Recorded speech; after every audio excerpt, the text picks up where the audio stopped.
Hi guys, সবাইকে Hasina park Sylhet Alampur invite করছি দেখার জন্য। দেখতে পাচ্ছেন খুব সুন্দর একটা মনোরম জায়গা। আসবেন সবাই, এখানে এনজয় করতে পারবেন। চারিদিকে মানুষ রয়েছে এবং এটা হচ্ছে নগরদোলা, নৌকা কীভাবে যাচ্ছে, কীভাবে মানুষ এখানে দৌড়াচ্ছে। তো সবাইকে আসবেন। এটা জকিগঞ্জ রোডে পড়ছে, আলমপুর কদমতলী থেকে আলমপুর 10 টাকার ভাড়া। সবাই এখানে আসবেন দেখার জন্য। খুব সুন্দর একটা পরিবেশও রয়েছে, মনোরম দৃশ্য। সবাইকে আসার জন্য অনুরোধ করছি, এনজয় করতে পারবেন।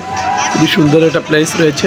এখানে রয়েছে নগরদোলা এবং বিভিন্ন রকমের খেলে এবং রেল লাইন, অনেক কিছুই রয়েছে। তো আসবেন, দেখবেন, অবশ্যই ভালো লাগবে সবার।